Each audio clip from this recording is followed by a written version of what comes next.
masyarakat ramai-ramai menyuarakan gerakan Stop Tot-Tot Wuk-Wuk di media sosial. Warga protes sebab banyak penggunaan sirene dan lampu strobo tak sesuai aturan. Seperti digunakan kendaraan sipil hanya demi dapat prioritas membelah kemacetan. Akhir-akhir ini kan penggunaan strobo tuh banyak yang disalahgunakan ya. Jadi kadang-kadang sebenarnya nggak urgent-urgent banget. Malah ada platnya plat biasa, tapi mengapa dia menggunakan strobo? Apalagi pas macet, dia sudah tahu macet, tapi dia malah menggunakan strobo. Dan itu dari suara sudah mengganggu dan orang jadi tertekan. Apalagi cuman ngawal-ngawal kayak apa sih namanya, komplotan gitu kan bareng-bareng. Cuman keren-kerenan nggak masuk sih bang. Merespons protes masyarakat, Kepala Kops Lalu Lintas Polri, Irjen Agus Suryo Nugroho, membekukan penggunaan strobo dan sirine yang mengganggu pengguna jalan. Masukan masyarakat itu hal positif untuk kita, dan ini saya evaluasi. Dan bahkan saya Kakor Lantas saya bekukan untuk pengawalan menggunakan suara-suara itu. Karena ini juga masyarakat terganggu, apalagi padat, ini kita evaluasi, biarpun ada ketentuannya. Pada saat kapan menggunakan sirine, termasuk patok, dan ini saya terima kasih pada masyarakat untuk Korlantas sementara kita bekukan. Undang-Undang Nomor 22 Tahun 2009 tentang Lalu Lintas dan Angkutan Jalan mengatur 7 kendaraan yang berhak mendapat prioritas di jalan raya. Di antaranya ambulans mengangkut orang sakit, pemadam kebakaran, kendaraan untuk pertolongan pada kecelakaan lalu lintas, pimpinan lembaga negara, dan kendaraan pimpinan serta pejabat negara asing. Jika ditemukan penyalahgunaan, negara diminta tegas bertindak demi keadilan pengendara di jalan. Tim Liputan, Kompas TV. Saudara Jenderal Agus Subianto, Panglima TNI, ikut merespons soal ramainya keluhan masyarakat soal penggunaan strobo dan sirine di jalan raya. Panglima bilang strobo dan sirine digunakan harus sesuai aturan termasuk kedaruratan. Saya juga melarang kepada pengawal saya untuk bunyikan strobo karena ganggu kita juga gitu, ganggu saya juga. Saya kan pengen nyaman juga, kendaraan juga tidak menghargai pengendara yang lain gitu. Lihatnya kalau saya juga jarang pakai strobo saya. Saya kalau lampu merah saya berhenti, kasat semua berhenti. Saya sampaikan kepada satuan saya kalau ikuti aturan. Kecuali ada hal yang memang membutuhkan kita urgensi, cepat kita harus ada di suatu tempat memberikan bantuan atau mungkin kan kita juga seperti ambulan kita dahulukan, kemudian pemadam kebakaran yang harus segera memberikan bantuan kepada yang membutuhkan.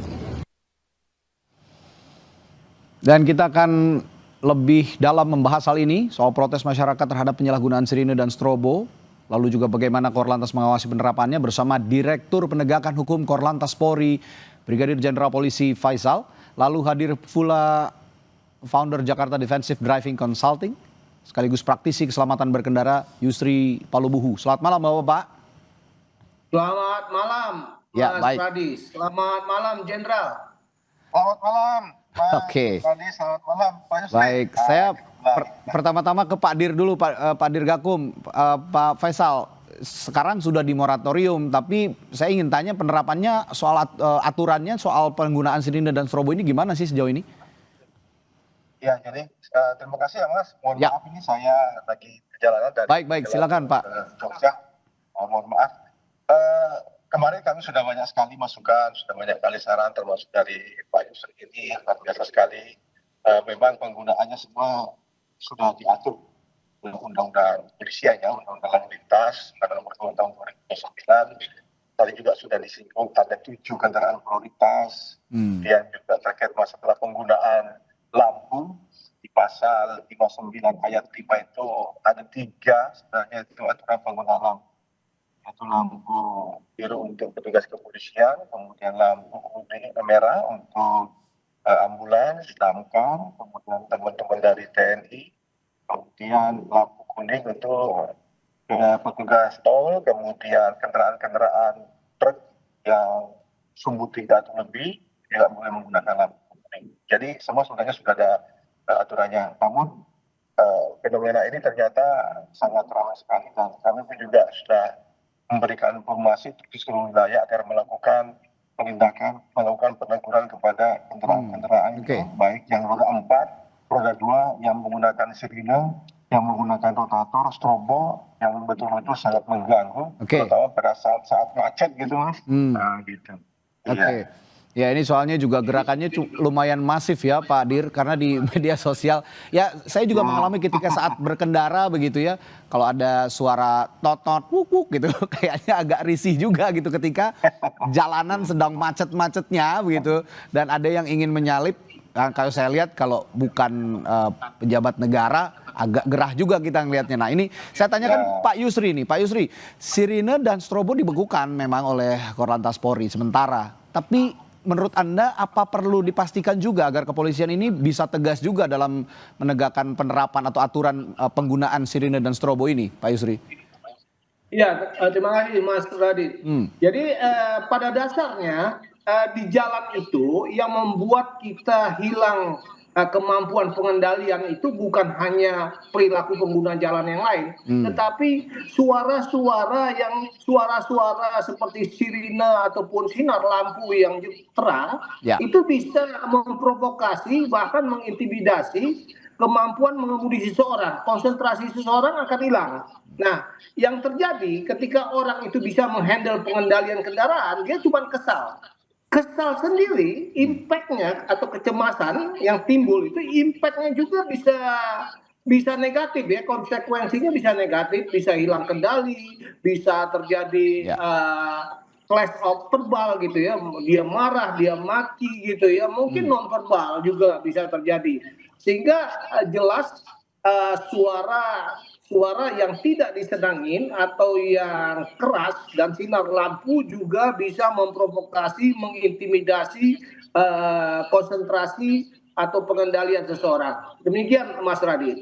Ya, lalu kalau memang pemerintah ataupun pihak kepolisian tidak bisa menindak tegas, sebenarnya risikonya apa saja yang bisa dimunculkan? Sebab kita juga banyak melihat kasus-kasus arogansi di jalanan karena penggunaan sirine dan strobo ini, Pak Yusri. Benar. Nah, ini wajar ya. Ini merupakan respon sosial akibat ketidaknyamanan para pengguna jalan, khususnya dari penyalahgunaan penggunaan strobo dan sirine. Tapi perlu dijelas ya, perlu pemisahan jelas antara penyalahgunaan dan penggunaan yang sah. Nah, masyarakat dalam hal ini boleh marah, ya, boleh kesal, tapi sebatas verbal sajalah. Jangan melakukan tindakan-tindakan yang akhirnya bisa menghalangi penggunaan yang sah, seperti kendaraan-kendaraan yang sedang kendaraan damkar atau ambulans yang memang berfungsi menyelamatkan nyawa. Nah, kita khawatir ini menjadi abuse of condition. Akibat respon sosial ini bisa terjadi abuse of condition yang salah kaprah, malah bisa menghilangkan nyawa seseorang gitu akibat blocking ataupun blokir, tidak membiarkan kendaraan-kendaraan darurat tersebut. Jadi masyarakat harus bijak-bijak dalam hal ini, dan otomatis juga pemerintah dalam hal ini tidak hanya diam. Tadi saya sudah melihat beberapa hari ini respon dari Polri, khususnya Kakor Lantas juga membuat hibernisasi atau hibernate dari kebijakan pasal 59 atau pasal 34 di undang-undang tersebut tentang pengelompokan dan pengawalan, pasal 135-nya juga kepada para aparatnya agar tidak menggunakan strobo dan sirine dalam pengawalan, kecuali dalam kondisi darurat. Ini merupakan satu langkah bagus untuk meredam respon sosial yang nanti bisa bergerak liar. Sudah itu begitu, yang kita khawatirkan. Demikian Mas Radit. Ya, ini sudah begitu masif juga gerakannya di media sosial. Tapi saya tertarik juga dengan pernyataan Pak Yusri tadi, bahwa jangan sampai gerakan di media sosial ini memberikan dampak negatif kepada orang-orang yang memang sah atau pihak-pihak yang memang sah menggunakan strobo dan sirine. Nah, pertanyaan saya ke Pak Dirgakum, Pak Dir, lalu bagaimana juga Anda menjelaskan kepada publik, kepada masyarakat, kepada pengguna jalan begitu, agar benar-benar paham jangan sampai mereka ini sporadis saja gitu, ada yang pakai sirine dan strobo padahal punya otoritas resmi, punya hak untuk menggunakan itu, tetapi malah dihalang-halangi oleh publik, oleh masyarakat dengan emosi-emosi yang dikatakan oleh Pak Yusri tadi. Bagaimana Pak Dir? Ya, terima kasih Pak Yusri. Jadi tentunya dari kepolisian selalu melakukan sosialisasi, terutama di 134. 134 ayat 1, 2, 3, 4 itu sudah wajib, itu artinya kalau ada rombongan yang 1, 2, 3, 4 itu pasti masyarakat wajib memberikan prioritas, apalagi dalam kondisi-kondisi damkar, kemudian ambulans, kemudian yang akan ke lokasi TKP atau kecelakaan lalu lintas, bukan hanya mobil ambulans, tapi mobil Preman pun yang akan ke lokasi kecelakaan juga harus diberikan prioritas, apalagi mobil dinas kepolisian yang akan melakukan kegiatan pengolahan TKP. Nah tentunya dengan kejadian ini kami intens lagi memberikan sosialisasi, memberikan himbauan, mengajak masyarakat bahwa memang apa yang dikatakan tadi Pak Yusri, bahwa ada memang ketentuan, ada aturan yang dilindungi oleh undang-undang, kendaraan itu berhak untuk diberikan prioritas, tapi dengan SOP mereka harus menggunakan sirine, harus menggunakan rotator. Tapi alhamdulillah sejauh ini masyarakat kita alhamdulillah masih cukup bagus, responnya cukup bagus dalam memberikan ruang gerak, terutama pada saat ada saat-saat yang sangat penting, urgensi sekali. Jadi tentunya kami menindaklanjuti Pak Kakor Lantas dalam hal ini sudah menyampaikan kepada seluruh jajaran bahwa mari kita menggunakan penggunaan sirine, rotator sesuai dengan SOP, terutama kurangilah penggunaannya pada saat-saat ada kegiatan misalnya di sekitar masjid, ada yang meninggal, ada kegiatan-kegiatan yang lain yang sifatnya tidak perlu. Dan tadi juga disampaikan Pak Yusri bahwa penggunaan ini juga memang harus selektif mungkin, karena masyarakat kita masih banyak yang mungkin tidak senang kondisi-kondisi yang seperti ini. Bahkan kilatan lampu, sirine rotator itu juga bisa membuat masyarakat terganggu.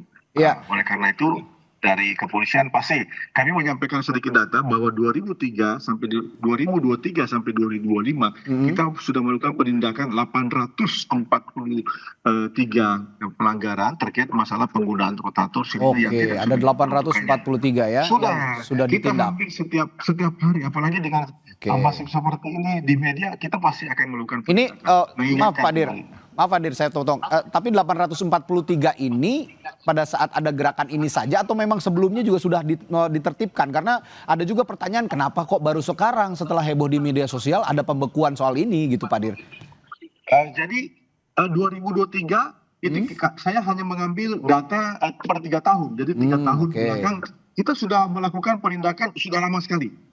Sudah lama sekali. Sejak ada muncul pelanggaran-pelanggaran yang menggunakan rotator sirine, terutama menggunakan strobo pada malam hari, yang sangat mengganggu pengguna lainnya, sehingga kita sudah melakukan penindakan.